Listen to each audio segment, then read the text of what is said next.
নমস্কার বন্ধুরা, সংস্কৃত চর্চায় তোমাদের স্বাগত জানাই। চলে এসেছি আরও একটি ক্লাস নিয়ে। তোমাদের আজকের বিষয় হলো ব্যঞ্জনবর্ণ পর্ব 2। আমরা আগের ক্লাসে ব্যঞ্জনবর্ণের সংজ্ঞা এবং তার 4টি বিভাগ দেখে নিয়েছি।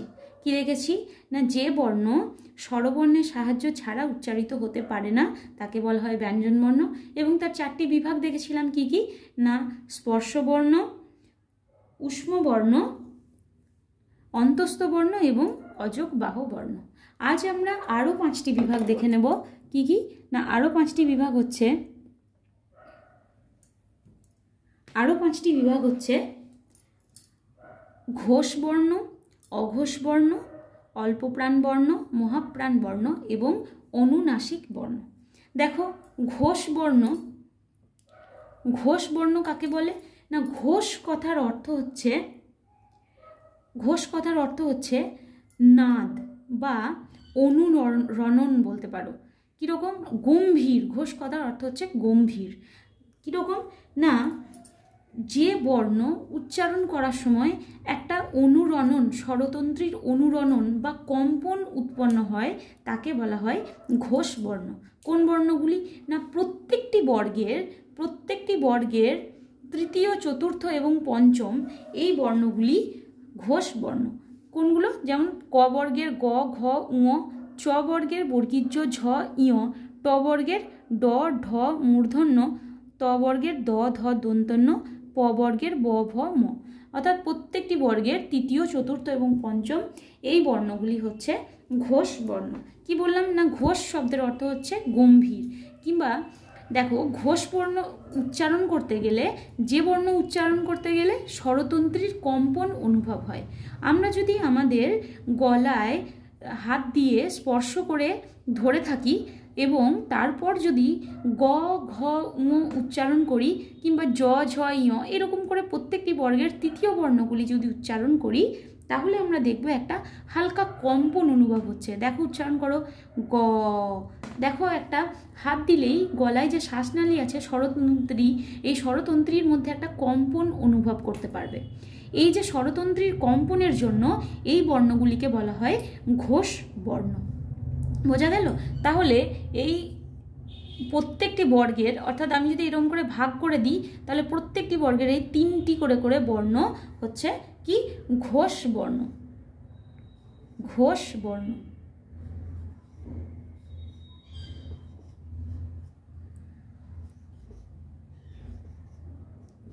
বোঝা গেল? তাহলে দেখো, ঘোষ বর্ণ এছাড়া আরও কয়েকটি ঘোষ বর্ণ আছে। কি কি না, য়, র, ল, ব এবং হ। অর্থাৎ এই কটাও, দেখো আমি যদি এইভাবে করি তাহলে এই কটাও হবে ঘোষ বর্ণের মধ্যে। ঠিক আছে? দেখো, তাহলে এইগুলো য়, র, ল, ব, হ এই সবগুলোই ঘোষ বর্ণের মধ্যে। তাহলে ঘোষ বর্ণটা কি না, প্রত্যেকটি বর্গের তৃতীয়, চতুর্থ, পঞ্চম বর্ণগুলি হচ্ছে ঘোষ বর্ণ। এবং ঘোষ বর্ণ আমরা কিভাবে বুঝবো না, যে বর্ণ উচ্চারণ করতে গিয়ে স্বরতন্ত্রীর মধ্যে কম্পন অনুভব হয় তাকে বলা হয় ঘোষ বর্ণ। ঠিক আছে? কীরকম না, দেখো আমরা যদি গলায় হাত দিয়ে ধরে থাকি, দিয়ে তারপর এই বর্ণগুলিকে উচ্চারণ করি, যে কোনো একটি বর্ণ উচ্চারণ করে দেখতে পারো, তাহলে দেখবে একটা স্বরতন্ত্রীর মধ্যে অর্থাৎ শ্বাসনালীর মধ্যে একটা কম্পন অনুভব হচ্ছে। সেই জন্য এই বর্ণগুলিকে বলা হয় ঘোষ বর্ণ। আচ্ছা, এই বাকি বর্ণগুলি তাহলে কি? বাকি বর্ণগুলি হচ্ছে এই দুটো বাদ দিয়ে, অনুস্বার বিসর্গ বাদ দিয়ে, প্রত্যেকটি বর্গের প্রথম এবং দ্বিতীয় বর্ণ, অর্থাৎ ক, খ, চ, ছ, ট, ঠ, ত, থ, প, ফ এবং তালব্যস্য, মূর্ধন্যস্য, দন্তস্য প্রত্যেকটি বর্গের এই প্রথম এবং দ্বিতীয় বর্ণগুলিকে বলা হয় অঘোষ বর্ণ। আচ্ছা, আমরা প্রথমেই বললাম ঘোষ বর্ণ কি, তাহলে বোঝা যাচ্ছে অ মানে বলেছি নয়, তাহলে ঘোষ নয় যে সেই হচ্ছে অঘোষ। অর্থাৎ যে বর্ণগুলি উচ্চারণ করতে গিয়ে স্বরতন্ত্রীর কম্পন অনুভব হয় না তাকে বলা হয় অঘোষ বর্ণ। ঠিক আছে? দেখো, এই বর্ণগুলি উচ্চারণ করতে গিয়ে যদি আমরা গলায় হাত দিয়ে উচ্চারণ করি, তাহলে কিন্তু স্বরতন্ত্রীর মধ্যে কোনো কম্পন অনুভব করতে পারবো না। সেই জন্য এই বর্ণগুলিকে বলা হয় অঘোষ বর্ণ। তাহলে অঘোষ বর্ণ কোনগুলি না, প্রত্যেকটি বর্গের প্রথম এবং দ্বিতীয় বর্ণগুলি হচ্ছে অঘোষ বর্ণ।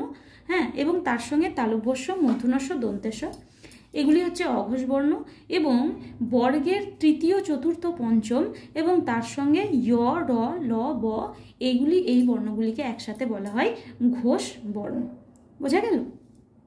এরপর আমরা আরও একটি বিভাগ দেখব। এবার এই দাগটাকে একটু মুছে দিতে হবে, তা না হলে আবার বোঝা যাবে না।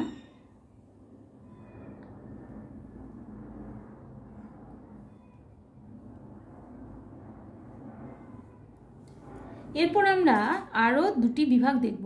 কি না, অল্প প্রাণ বর্ণ এবং মহাপ্রাণ বর্ণ। কীরকম দেখো, অল্প প্রাণ কথাতেই বোঝা যাচ্ছে অল্প আর মহা। অল্প মানে হচ্ছে খুব কম এবং মহা কথার অর্থ হচ্ছে বেশি, অনেক বেশি। তাহলে প্রাণ বলতে এখানে প্রাণ বায়ু বলতে পারো, অর্থাৎ ফুসফুস থেকে যে বায়ু বাতাস বেরিয়ে আসে সেই বাতাস যদি অল্প পরিমাণে বেরিয়ে আসে তাহলে হবে অল্প প্রাণ। কথার অর্থ কি না, আমরা যে বর্ণগুলি উচ্চারণ করতে গিয়ে ফুসফুসের বাতাস কম নির্গত হবে সেগুলি হবে অল্প প্রাণ, এবং যে বর্ণগুলি উচ্চারণ করতে গিয়ে ফুসফুসের বাতাস বেশি নির্গত হবে সেগুলি হবে মহাপ্রাণ। কীরকম দেখো, দেখো অল্প প্রাণ বর্ণ কি কি না, প্রত্যেকটি বর্গের প্রথম, তৃতীয় এবং পঞ্চম বর্ণ। তাহলে আমরা এইভাবে অঘোষ বর্ণ ঘোষ বর্ণকে আমরা এইভাবে ভাগ করেছিলাম, বর্গের প্রথম, দ্বিতীয় এবং তৃতীয় চতুর্থ পঞ্চম। আর অল্প প্রাণ মহাপ্রাণকে আমরা কিভাবে ভাগ করব দেখো এরকম, ক গ আর উ। এই তিনটি হচ্ছে কি না, এই তিনটি হচ্ছে কি বর্ণ বললাম, অল্প প্রাণ বর্ণ। ঠিক আছে, এই তিনটি বর্ণ হচ্ছে অল্প প্রাণ বর্ণ।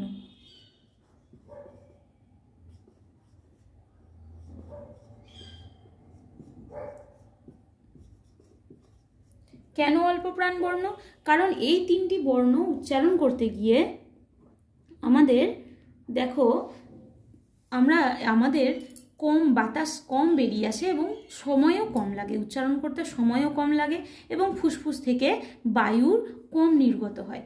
কিন্তু এই যে খ ঘ, এই যে খ এবং ঘ আছে, এইগুলি আবার হচ্ছে মহাপ্রাণ বর্ণ। কীরকম না, প্রত্যেকটি বর্গের দ্বিতীয় এবং চতুর্থ, তাহলে প্রত্যেকটি বর্গের অল্প প্রাণ বর্ণ কোনগুলি, প্রথম, তৃতীয় এবং পঞ্চম। প্রথম, তৃতীয় এবং পঞ্চম, তাই তো। এবার মহাপ্রাণ কোনগুলি হবে তাহলে, মহাপ্রাণ বর্ণ কোনগুলি হবে না, প্রত্যেকটি বর্গের দ্বিতীয় এবং চতুর্থ, প্রত্যেকটি বর্গের দ্বিতীয় এবং চতুর্থ বর্ণগুলি হবে মহাপ্রাণ বর্ণ। বোঝা গেল? তাহলে প্রত্যেকটি বর্গের দ্বিতীয় এবং চতুর্থ বর্ণগুলি হবে মহাপ্রাণ বর্ণ। ঠিক আছে, কেন মহাপ্রাণ বর্ণ? কারণ এইটা বললাম অল্প প্রাণ বর্ণে কম বাতাস নির্গত হয় ফুসফুস থেকে, কিন্তু মহাপ্রাণ বর্ণে বেশি বাতাস নির্গত হয়। এটা আমরা বুঝবো কি করে? দেখো, আমরা মুখের সামনে যদি আমরা হাতটা দিয়ে রাখি তারপরে উচ্চারণ করি, দেখো মুখের সামনে হাত দিয়ে যদি উচ্চারণ করি ক ক বললে হাতে কিন্তু বাতাসের স্পর্শ পাবো না, কিন্তু যদি খ বলি তাহলে দেখবে মুখ থেকে একটা জোর বাতাস এসে হাতে আঘাত করছে, তাহলে আমরা হাতে স্পর্শ পেয়েই বুঝতে পারবো যে বেশি বাতাস বেরিয়ে আসছে। আবার গ বললে বাতাসের স্পর্শ হাতে পাবো না, কিন্তু ঘ বললে দেখবে মুখের বাতাসটা এসে হাতে স্পর্শ করছে। তাহলে আমরা দেখো খ ঘ, ছ ঝ, ঠ ঠ ঢ, থ ধ, ফ ভ, এইগুলি উচ্চারণ করলে দেখব মুখ থেকে একটু বেশি বাতাস জোরে বেরিয়ে আসছে, যেটা হাতে স্পর্শ পাচ্ছি। যদি মুখের সামনে আমরা হাতটা দিয়ে রাখি তাহলেই আমরা বুঝতে পারবো কোনটি অল্প প্রাণ কোনটি মহাপ্রাণ। তাহলে দেখো বর্গের দ্বিতীয় এবং চতুর্থ বর্ণগুলি উচ্চারণের সময় ফুসফুস থেকে বেশি বাতাস নির্গত হয় এবং বেশি সময় লাগে, তাই এগুলিকে বলা হয় মহাপ্রাণ বর্ণ। এগুলিকে কি বলা হয় তাহলে বললাম আমি, এগুলিকে কি বলা হয়, মহাপ্রাণ বর্ণ।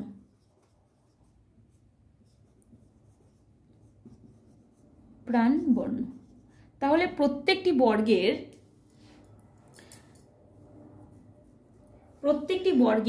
প্রথম, তৃতীয় এবং পঞ্চম বর্ণগুলি হচ্ছে অল্প প্রাণ বর্ণ, তাই তো। তাহলে দেখো আমি একটু ছোট্ট করে লিখে দিই, তাহলে তোমাদের বুঝতে সুবিধা হবে।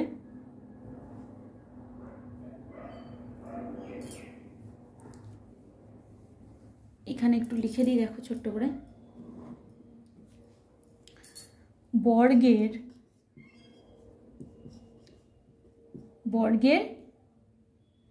প্রথম, তৃতীয় এবং পঞ্চম বর্ণ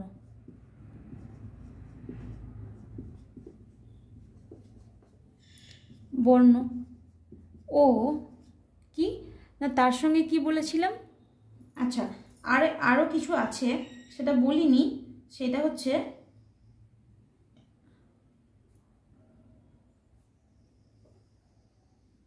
এবং য় র ল ব, এবং য় র ল আর ব, এই চারটি হচ্ছে কি না অল্প প্রাণ বর্ণ। অল্প প্রাণ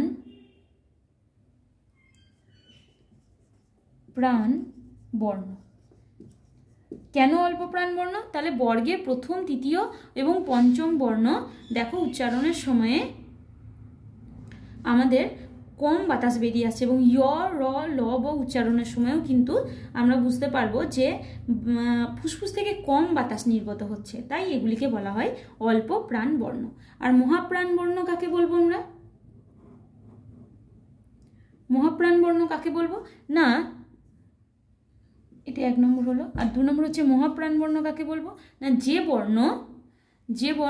বর্ণ উচ্চারণের সময়ে বেশি বাতাস বেরিয়ে আসে। তাহলে দেখো বর্গের দ্বিতীয়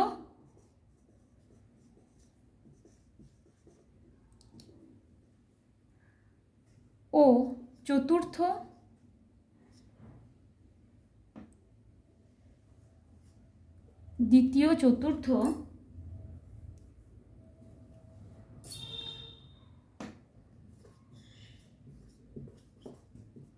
বর্ণ এবং কি এবং তালব্যস্য মূর্ধন্যস্ব দন্তস্ব হ, অর্থাৎ কি না তালব্যস্য মূর্ধন্যস্ব দন্তস্ব আর হ, এই চারটি বর্ণগুলি হচ্ছে মহাপ্রাণ বর্ণ।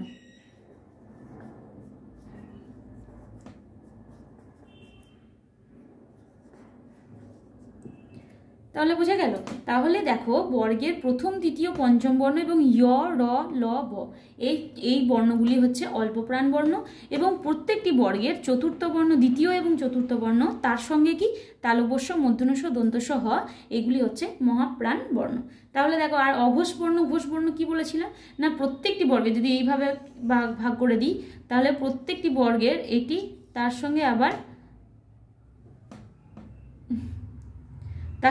কি ভাগ করেছিলাম যেন, হ্যাঁ বলো, প্রত্যেকটি বর্গের, আচ্ছা তাহলে তার সঙ্গে আবার এরকম করে ভাগ করেছিলাম, তাই না? তাহলে দেখো প্রত্যেকটি বর্গের তৃতীয়, চতুর্থ, পঞ্চম বর্ণ, তার সঙ্গে য় র ল ব হ, এইগুলি হচ্ছে ঘোষ বর্ণ, এবং প্রত্যেকটি বর্গের প্রথম এবং দ্বিতীয় বর্ণ, তার সঙ্গে তালব্যস্য মূর্ধন্যস্ব দন্তস্ব, এগুলি হচ্ছে অঘোষ বর্ণ। ঠিক আছে, বোঝা গেল? হ্যাঁ, এবার তোমরা একটু আস্তে আস্তে লিখে নাও, আমি মুছে দিই, তোমরা ভিডিওটাকে পজ করে করে লিখে নেবে, ঠিক আছে? আচ্ছা দেখো তাহলে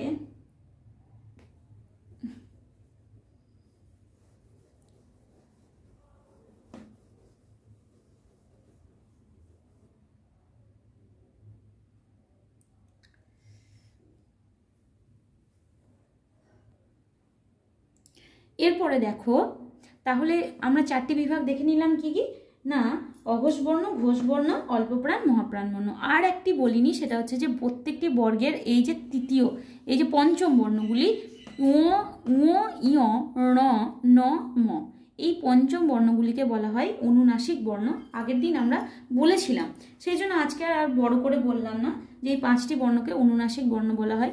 কেন বলা হয় না, এই 5টি বর্ণ উচ্চারণের সময় নাক দিয়েও দেখবে বাতাস বেরিয়ে আসে, মুখ দিয়ে সাথে নাক দিয়েও বাতাস বেরিয়ে আসে, সেই জন্য এই 5টিকে বলা হয় অনুনাসিক বর্ণ। অর্থাৎ নাসিক দিয়েও যেহেতু বাতাস নির্গত হয়, তাই এই 5টিকে বলা হয় অনুনাসিক বর্ণ। ঠিক আছে, এরপর আমরা কি দেখব, উচ্চারণ স্থান, অর্থাৎ কোন বর্ণটি কোথা থেকে উচ্চারিত হয় সেইটা আমাদেরকে শিখতে হবে। কীরকম না, দেখো প্রথমেই এই যে আমরা তো জানি যে এই একটি করে করে বর্গ আছে, ক থেকে ম পর্যন্ত 25টি বর্ণের 5টি বর্গ আছে। তার সঙ্গে দেখো এই যে ক বর্গের উচ্চারণ স্থান হচ্ছে কণ্ঠ। এই হিসেবে পাণিনির ব্যাকরণে আছে অকুহ বিসর্জনীয়ানাং কণ্ঠ, অকুহ বিসর্জনীয়ানাং কণ্ঠ। কীরকম না দেখো, তাহলে কি বলছে, অ আ অর্থাৎ অ আ অ আ, তার সঙ্গে ক খ গ ঘ ঙ আর তার সঙ্গে হ। ঠিক আছে, এইগুলো একসাথে এদের, ও আচ্ছা সংস্কৃতে করি অ আ তার সঙ্গে হ, এই কটির উচ্চারণ স্থান হচ্ছে কণ্ঠ। অর্থাৎ এই বর্ণগুলি কণ্ঠ থেকে উচ্চারিত হয়।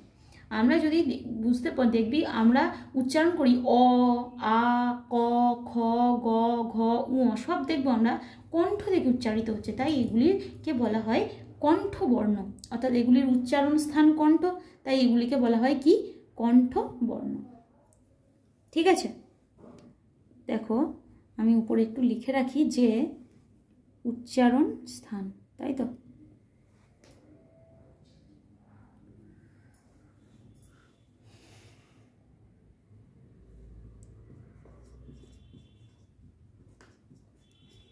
উচ্চারণ স্থান,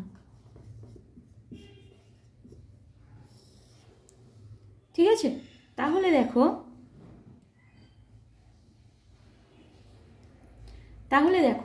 আমরা দেখলাম কি না, অ আ ক খ গ ঘ ঙ এবং হ এইগুলির উচ্চারণ স্থান হচ্ছে কণ্ঠ। সংস্কৃতে কি বলা হয়েছে, অকুহ বিসর্জনীয়ানাং কণ্ঠ, অর্থাৎ অ আ এবং কু অর্থাৎ ক বর্গ এবং তার সঙ্গে হ, এইগুলিকে একসাথে এইগুলিরকে বলা হয় কণ্ঠবর্ণ, আর এইগুলির উচ্চারণ স্থান হচ্ছে কণ্ঠ। তারপরে দেখো তালু, তারপরে আছে তালু। তালু থেকে কি কি উচ্চারণ হয়, ইচু ইয়াসানাং তালু, অর্থাৎ হস্যই তার সঙ্গে দীর্ঘই আর চ বর্গ, অর্থাৎ চ বর্গ বলতে চ ছ বর্গীজ ঝ ইয় এবং তার সঙ্গে তালব্যস্য।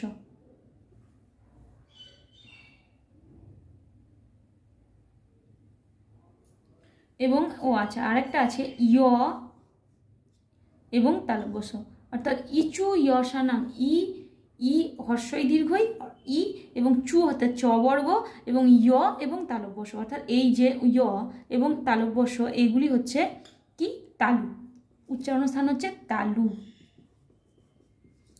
তাই এগুলিকে কি বলা হয়, তালব্য বর্ণ। কি বলা হয়, তালব্য বর্ণ। আর প্রথম এটিকে বলা হয় কণ্ঠ বর্ণ। বোঝা গেল? আচ্ছা, তারপরে দেখো, তারপরে আছে ঋতু রসানাং মূর্ধা। ঠিক আছে, কি রি দৈত্যরি, তারপর টু অর্থাৎ ট বর্গ এবং র, তারপরে মূর্ধন্যস্য, এইগুলির উচ্চারণ স্থান হচ্ছে মূর্ধা।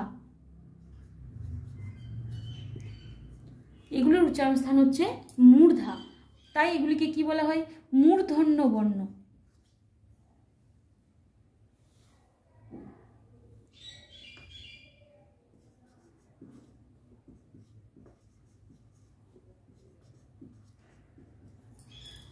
ঠিক আছে, তারপরে দেখো, তারপরে আছে লিতু লসানাং দন্ত। লি অর্থাৎ আমরা তো জানি এরকম লি, যদিও লি এর প্রয়োগ এখন আর দেখাই যায় না, আগে বৈদিক সংস্কৃতিতে লি এর প্রয়োগ বেশি ছিল, এখন আর লি এর প্রয়োগ সেরকম দেখাই যায় না, কিন্তু লি ত তু অর্থাৎ ত বর্গ অর্থাৎ ত থ দ ধ দন্তের ন এবং দন্তস্ব, এইগুলির উচ্চারণ স্থান হচ্ছে কি দন্ত, তাই এগুলিকে কি বলা হয় দন্ত বর্ণ।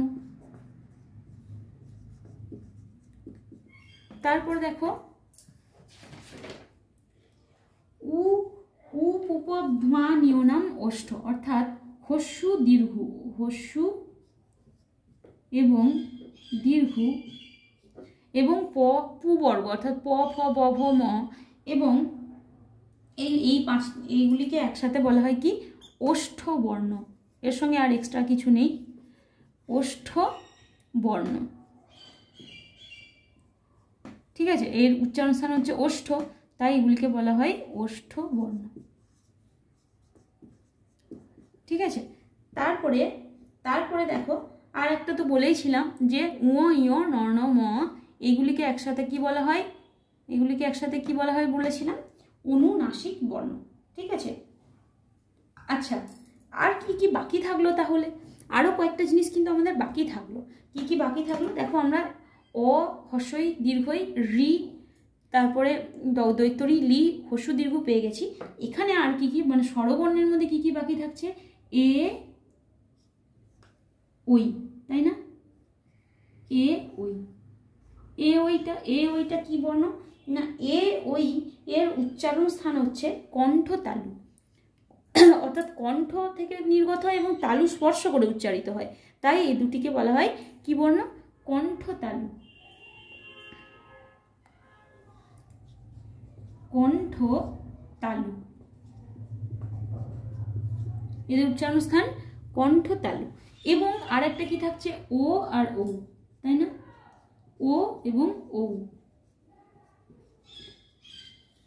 এই দুটির উচ্চারণ স্থান হচ্ছে কণ্ঠ ওষ্ঠ, কণ্ঠ এবং অর্থাৎ কণ্ঠ থেকে উচ্চারিত হচ্ছে এবং ওষ্ঠ স্পর্শ করছে, কণ্ঠ ওষ্ঠ। ঠিক আছে, আচ্ছা তারপরে আরেকটি আছে, এই যে অন্তস্থ ব আছে না, এই যে অন্তস্থ ব আছে, এই অন্তস্থ ব আবার উচ্চারণ স্থান হচ্ছে দন্তষ্ঠ। কি উচ্চারণ স্থান দন্তষ্ঠ, দন্ত এবং ওষ্ঠ, তাই তো, দন্ত ওষ্ঠ অর্থাৎ দাঁত এবং ঠোঁট দুটিকে স্পর্শ করে উচ্চারিত হচ্ছে। এবার একটু ভালো করে দেখে নাও তোমরা, তাহলে কি বললাম যে দেখো এখানে স্বরবর্ণ ব্যঞ্জনবর্ণ সবেরই উচ্চারণ স্থান কিন্তু দেওয়া হয়েছে, এগুলি তো ক থেকে এগুলি ব্যঞ্জনবর্ণ আর এগুলি আমরা জানি স্বরবর্ণ, তাহলে স্বরবর্ণ ব্যঞ্জনবর্ণ সবেরই উচ্চারণ স্থান আমরা এখানে শিখে নিতে পারবো। কীরকম না, অ আ ক খ গ ঘ ঙ অর্থাৎ ক বর্গ, তার সঙ্গে অ আ এবং হ, এইগুলিকে একসাথে উচ্চারণ স্থান হচ্ছে কণ্ঠ, অর্থাৎ এগুলি যদি আমরা উচ্চারণ করি তাহলে কণ্ঠ দেখব কণ্ঠ থেকে উচ্চারিত হচ্ছে, তাই এগুলিকে বলা হয় কণ্ঠ বর্ণ। তারপরে দেখব কি না চ বর্গ, তার সঙ্গে স্বরবর্ণের হস্যই দীর্ঘই এবং তারপরে য় এবং তালব্যস্য, এগুলি হচ্ছে তালু থেকে উচ্চারিত হচ্ছে, অর্থাৎ আমরা যখন উচ্চারণ করছি তখন তালু স্পর্শ করছে, জীব তালু স্পর্শ করে উচ্চারিত হচ্ছে, তাই এগুলিকে বলা হয় তালব্য বর্ণ। তারপরে দেখো রি ট ঠ ড ঢ মূর্ধন্য এবং মূর্ধন্যস্ব, অর্থাৎ ট বর্গ রি দৈত্যরি এবং র এবং মূর্ধন্যস্ব, এগুলি হচ্ছে মূর্ধন্য বর্ণ, অর্থাৎ জীব মূর্ধাকে স্পর্শ করে উচ্চারিত হচ্ছে, সেই জন্য এগুলি হচ্ছে মূর্ধন্য বর্ণ। তারপরে দেখো ত বর্গ অর্থাৎ ত থ দ ধ দন্তের ন এবং লি এবং দন্তস্ব, এগুলি হচ্ছে দন্ত বর্ণ, কারণ কি না এগুলি দাঁতকে, জীব দাঁতকে স্পর্শ করে উচ্চারিত হয়, তাই এগুলিকে বলা হয় দন্তবর্ণ। হ্যাঁ, তারপরে দেখো তাহলে একটু ভাগ করে দিই, তোমরা তাহলে বুঝতে পারবে, নাহলে তো আবার বুঝতেও পারবে না। এই যে আচ্ছা এগুলি দেখো বাড়তি বর্ণ আর এগুলি হচ্ছে বর্গের বর্ণ, তাহলে দেখো প বর্গ বলতে এই পুরোটা, তার সঙ্গে বাড়তি বর্ণ হচ্ছে এই দুটি, তাহলে এরকম এই বাড়তি বর্ণগুলি আর তার সঙ্গে একটি করে বর্গের বর্ণ, তাহলে প বর্গ বলতে পুরো এই বর্গের বর্ণ প ফ ব ভ ম এবং বাড়তি বর্ণ কি আছে হস্য দীর্ঘ, এইগুলি দেখো ঠোঁট অধরষ্ঠ এবং নিম্নষ্ঠ স্পর্শ করে উচ্চারিত হচ্ছে, সেই জন্য এগুলিকে বলা হয় ওষ্ঠ বর্ণ, ওষ্ঠ মানে ঠোঁট, আচ্ছা, তারপরে দেখো তাহলে স্বরবর্ণের মধ্যে আমরা আরও দুটি বিভাগ আছে আমরা জানি। তো স্বরবর্ণের মধ্যে আরও দুটি আছে কি কি না এ ও এবং ও ও। তাহলে এ ও দেখবো আমরা কণ্ঠ তালু, কণ্ঠ থেকে উচ্চারিত হচ্ছে এবং তালু স্পর্শ করে উচ্চারিত হচ্ছে, তাই হচ্ছে কণ্ঠ তালু। এবং ও ও হচ্ছে কণ্ঠ ওষ্ঠ, অর্থাৎ কণ্ঠ থেকে উচ্চারিত হচ্ছে এবং ঠোঁট স্পর্শ করে উচ্চারিত হচ্ছে, তাই কণ্ঠস্থ। এবং ব ইয়, এটা তো উচ্চারণ হচ্ছে ইয়, এই ইয়টা দন্ত থেকে উচ্চারিত হচ্ছে, তাই এটি হচ্ছে দন্ত ওষ্ঠ, দাঁত এবং ঠোঁট স্পর্শ করে। বোঝা গেল? তাহলে আমরা আজকে দেখো আমরা বিভিন্ন বর্ণের বিভাগ এবং তার সঙ্গে আমরা তার উচ্চারণ স্থান পুরোটাই দেখে নিলাম। ঠিক আছে, তাহলে আমরা আজকে এইটুকুই থাক। এর পরের দিনে আমরা আবার অন্য আরেকটি ক্লাসে অন্য কিছু ব্যাখ্যা করব। ঠিক আছে, তাহলে তোমাদের যদি কিছু প্রশ্ন থাকে তোমরা কমেন্ট বক্সে লিখবে। যদি ক্লাসটি ভালো লেগে থাকে তাহলে অবশ্যই লাইক, শেয়ার এবং সাবস্ক্রাইব করবে। পুরো ক্লাসটি স্কিপ না করে দেখবে। ঠিক আছে, রাখি, ধন্যবাদ।